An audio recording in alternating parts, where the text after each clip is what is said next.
Gadis ini sejatinya adalah seorang perwira muda yang sedang menyamar menjadi seorang siswa pindahan karena mendapat tugas dari atasannya untuk mendekati seorang anak mafia yang sekolah di sana. Namun di hari pertamanya, tiba-tiba dia mendapat gangguan dari sekelompok geng pembuli. Dan yang lebih parah lagi, dia malah disuruh ke belakang sekolah untuk dihabisi bersama-sama. Nah, apakah yang akan terjadi? Apakah gadis ini akan melawan atau pura-pura mengalah demi kelancaran misinya? Penasaran kan? Simak terus video ini sampai habis. Di sebuah dermaga, terlihat sekelompok penjahat yang sedang mengumpulkan gadis-gadis Korea yang rencananya akan dijual ke Indonesia. Teman-teman, kalau ada yang mau booking, bantu komen ya.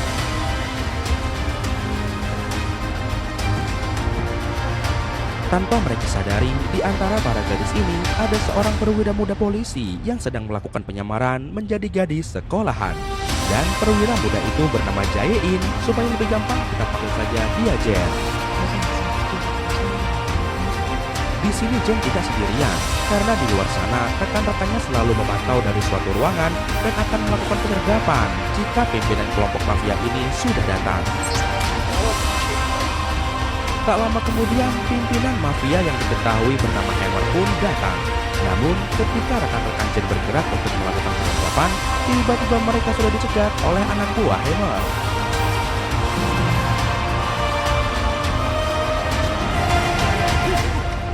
Sementara itu di tempat Hammer sendiri, ternyata sudah didatangi seorang mucikari yang sedang memilih gadis-gadisnya. Di sini Jen yang sudah tidak sabar karena teman-temannya tak kunjung datang, akhirnya malah nekat melakukan penggerebekan sendirian.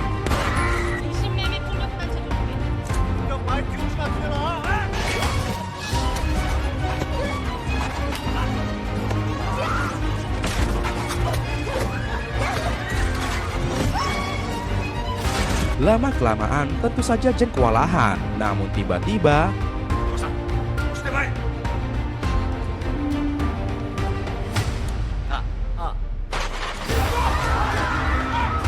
mereka adalah pasukan yang dipimpin oleh sang mucikari. Karena ternyata sang mucikari adalah seorang polisi detektif yang sedang menyamar juga. Dan dia bernama Cho, nggak pakai Lee. Setelah semua diamankan, detektif Cho nggak pakai Lee pun marah pada Jen. Karena seandainya tadi Jen tidak gegabah, maka kemungkinan besar Cho akan dibawa Hammer menghadap bos besarnya, lalu dia bisa menangkap bos besarnya.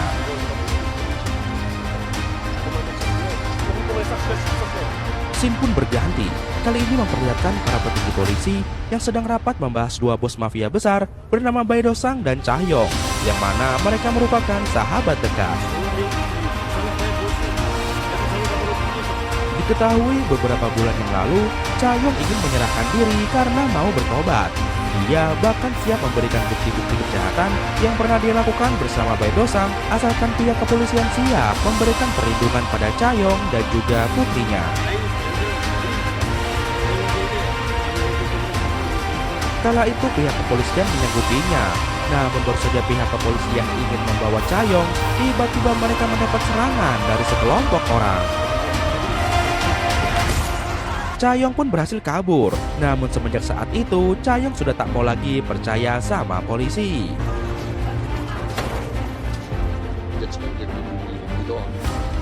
Nah, adapun rapat ini diadakan karena ketua detektif yaitu Detektif Chun ingin mengejar lagi keberadaan Cha-yong.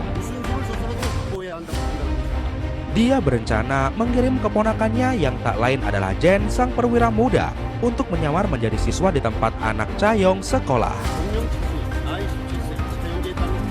Nantinya Jen akan diperintahkan untuk mendekati anak Cha-yong supaya bisa mengorek informasi keberadaan Cha-yong dan juga Bae Do-sang.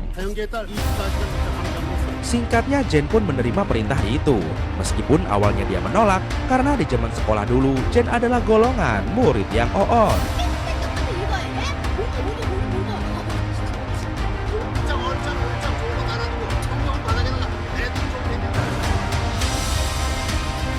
Jen pun masuk kelas dan diperkenalkan oleh gurunya.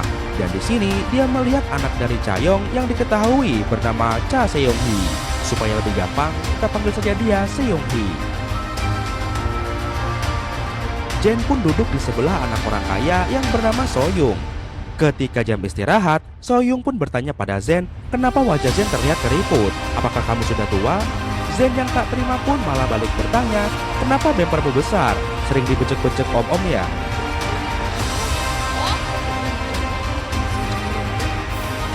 Di sini Soyung pun marah dan dia segera pergi untuk memanggil pasukan gengnya.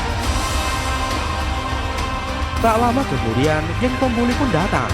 Dan tanpa basa-basi, sang ketua geng yang bernama Sri Getuk pun langsung ngeplakin si Jen dan mengajak Jen untuk berduel di halaman belakang. Dan karena udah menantang orang yang salah, inilah yang terjadi.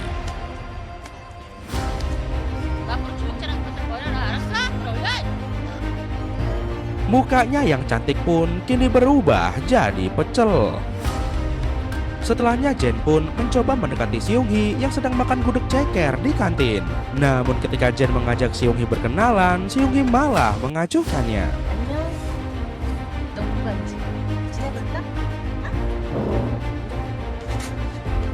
Tiba-tiba datanglah seorang pria bernama Noyong yang merupakan seorang siswa baru juga dan dia mengajak Jen berkenalan.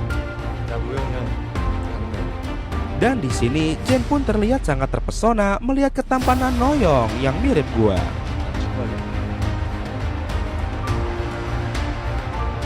Lalu tak lama kemudian muncullah Soyung yang langsung meminta maaf dan memberikan cek 100.000 won dan meminta Zen untuk melindunginya di sekolah ini.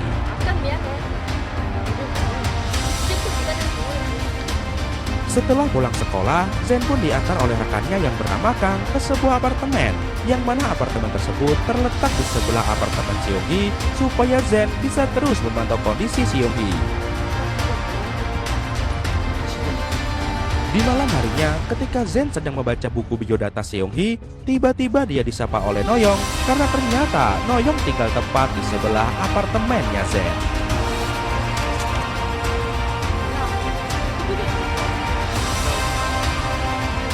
Hari pun berganti. Kali ini memperlihatkan Baedosang yang sedang berkumpul dengan anak buahnya. Di sini Baedosang menyuruh seluruh anak buahnya untuk menangkap sahabatnya yaitu Chayong yang dianggap berbahaya karena dia memegang semua bukti-bukti kejahatan Baedosang. Sementara itu di sekolah terlihat Seung-hee yang sedang cekcok dengan Sri Getuk. Dan ketika Sri Getuk ingin memukulnya, tiba-tiba Noyong pun muncul dan menolong Seung-hee. Setelahnya Noyong dan Seung-hee pun ngobrol di halaman. Namun dari belakang ternyata Zen terus memantau mereka dari jendela.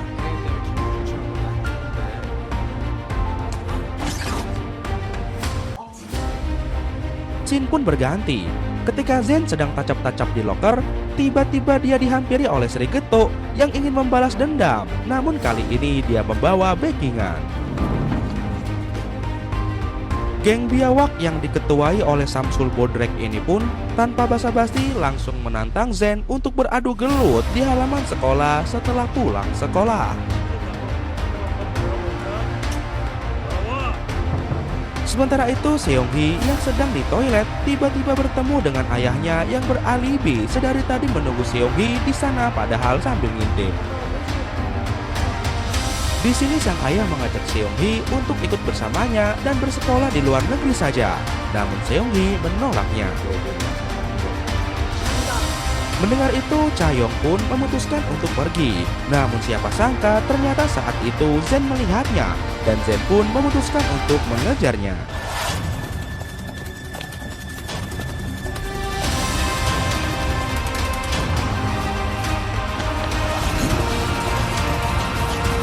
Namun karena jaraknya terlalu jauh, Zen pun akhirnya gagal menangkap Chayong. Setelahnya Jen pun menjumpai Paman Chun dan mengatakan bahwa tadi Chayong datang, namun dia kehilangan jejaknya. Di sini sang paman pun memberikan sebuah ide untuk menyewa orang yang akan berpura-pura menyakiti Seung-hee, dan di saat itulah Zen akan datang sebagai pahlawan. Maka dengan begitu pasti Seung-hee akan mau berteman dengan Zen.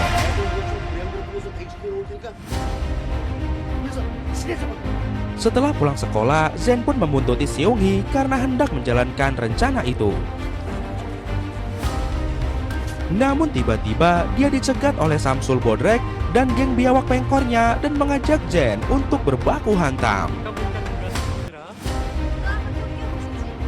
Di sini Zen yang buru-buru pun menolak dan meminta gelutnya diundur besok aja.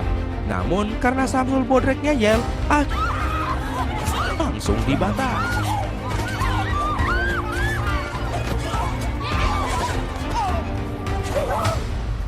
Setelahnya Zen pun langsung lari mengejar Seung-hee. Namun siapa sangka di saat Seung-hee sedang dikepung preman bayaran, tiba-tiba Noyong si ganteng datang dan langsung menolong Seung-hee.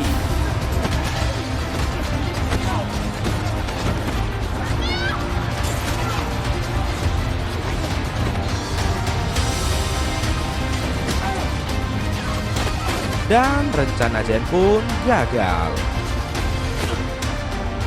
Di malam harinya terlihat Zen yang kesemsem dengan aksi si ganteng Noyong tadi siang. Namun di sini Zen langsung istighfar karena Zen yang udah tua nggak boleh jatuh cinta sama berondong SMA.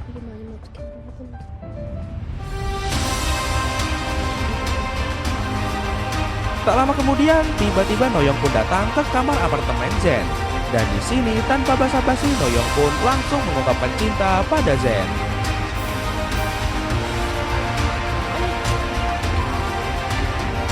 Namun tiba-tiba Zen pun terjatuh dari tempat tidurnya karena yang urusan itu hanyalah cumi alias cuma mimpi. Singkatnya Zen pun kembali ke sekolah, yang mana pada hari itu muncullah seorang guru baru yang ternyata guru baru itu adalah detektif Cho nggak pakai Lee yang sedang menyamar. Di malam harinya ketika jalan-jalan, Soyoung tak sengaja melihat Zen yang diberi uang gaji oleh Pak Mancun. Dan Soyoung pun mengira bahwa Zen adalah cewek bookingan. Alhasil di keesokan harinya, Zen pun dijauhi oleh teman-temannya karena ternyata berita tentang Zen cewek bayaran sudah tersebar di satu sekolahan. Namun justru karena itu, tiba-tiba saja Seung-hee datang dan mengajak Zen untuk berteman. Semua itu karena Seung-hee merasa bahwa dia dan Zen memiliki nasib yang sama beratnya.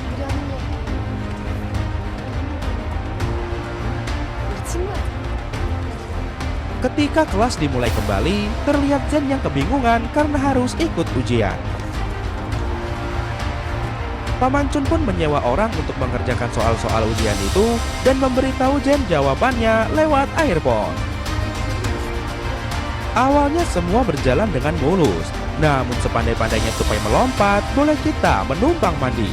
Akhirnya aksi mencontek ini pun ketahuan oleh Pak Guru.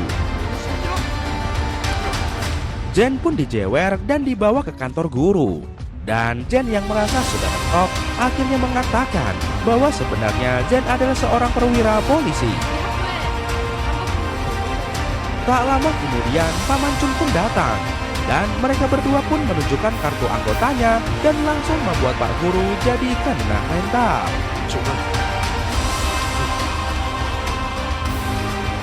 Di malam harinya, Seung-hee terkejut mendapati sebuah surat yang ternyata surat itu dari ayahnya. Dalam surat itu, sang ayah mengabarkan bahwa besok dia akan pergi meninggalkan Korea untuk selama-lamanya. Seung-hee yang sedih pun pergi ke apartemen Zen. Di sini dia mencurahkan kesedihannya hingga akhirnya mereka berdua pun nangis bersama. Keesokan harinya, Zen yang sudah tahu keberadaan Chayoung pun pergi ke bandara. Namun siapa sangka, ternyata di saat yang bersamaan, anak buah Baidosang juga datang dan langsung mengejar Chayoung. Melihat itu, Zen pun bergegas juga ikut mengejarnya. Hingga akhirnya Chayoung pun terkepung oleh anak buah Baidosang dan juga pasukan kepolisian.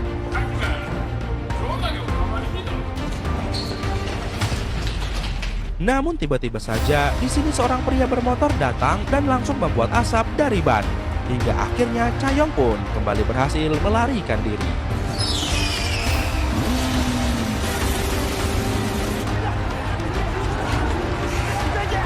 Di saat pemotor itu juga ingin kabur, tiba-tiba detektif Cho nggak pakai Li berhasil menembak pemotor itu. Namun sayangnya si pemotor masih bisa meloloskan diri.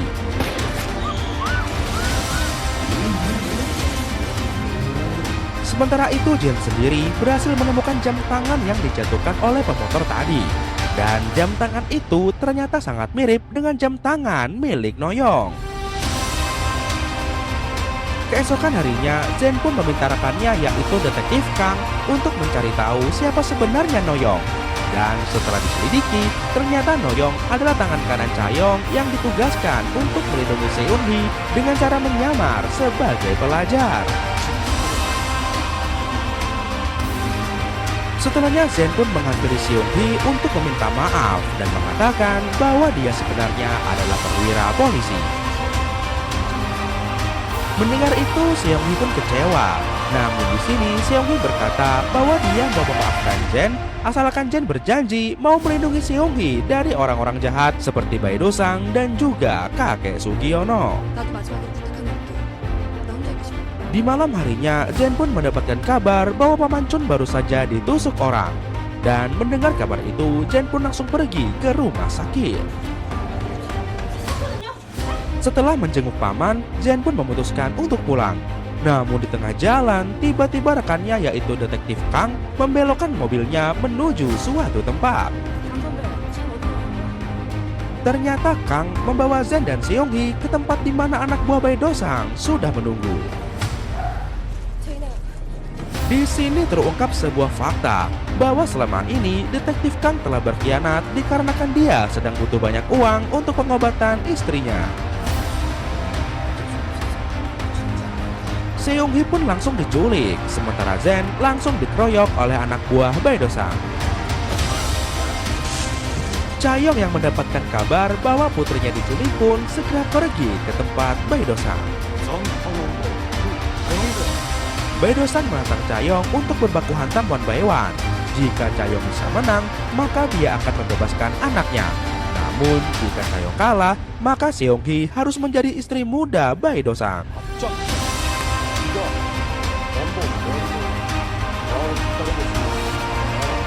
Sementara itu di tempat lain, Zen yang sudah kalah pun tiba-tiba dihadapi pemotor misterius itu yang tak lain dia adalah Noyong. Dan di sini akhirnya mereka memutuskan untuk pergi dan bekerja sama menyelamatkan Seung-hee.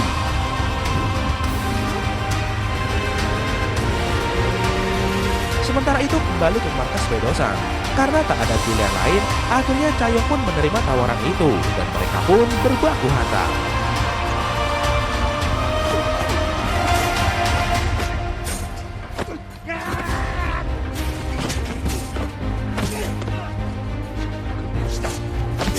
Awalnya di sini Chayong dapat unggul dari Bae Do-sang.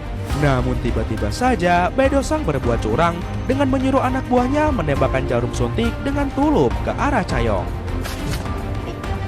Akibat efek suntikan itu, Chayong pun auto hilang fokus dan di sini Bae Do-sang pun langsung menghajar Chayong habis-habisan.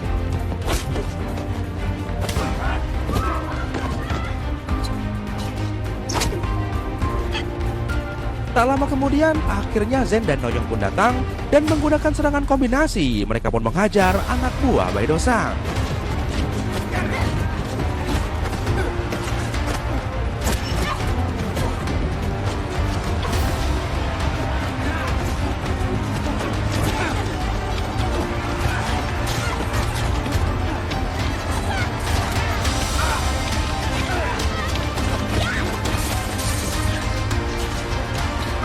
Di tengah pertarungan, mereka pun membagi tugas, yang mana Noyong bertugas menjaga Seung-hee, sementara Zen akan mengejar Bae Do-sang.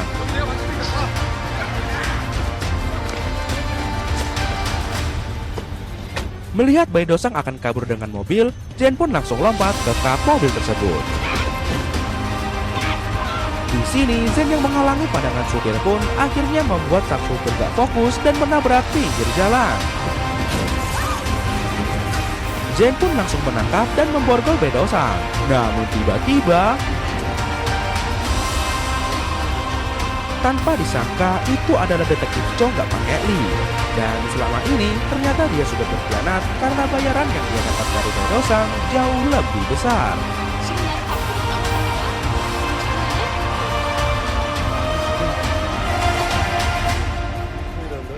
Di sini terungkap juga sebuah fakta bahwa yang menusuk Paman Chun adalah detektif Cho nggak pakai Li. Semua itu dia lakukan karena detektif Cho sudah muak disuruh-suruh terus oleh detektif Chun.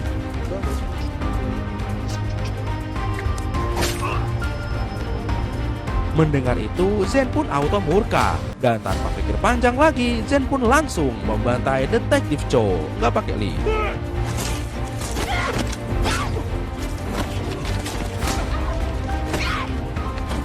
Sementara itu Noyong sendiri terlihat juga sedang berusaha keras untuk melindungi Seong-hee dan juga Cha-yong.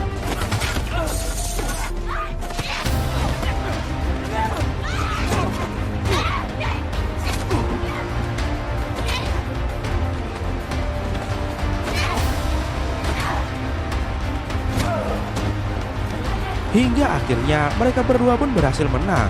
Dan di saat seperti ini, akhirnya polisi pun pada baru datang. Itu pun karena kasusnya sudah viral.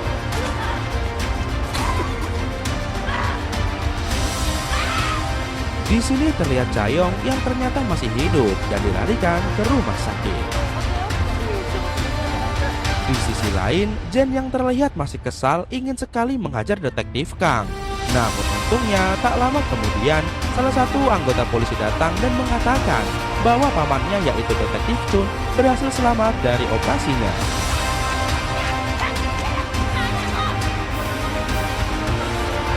Dan hal itu pun membuat Jen sedikit tenang. Beberapa bulan kemudian memperlihatkan Jen yang kini menyamar sebagai biarawati.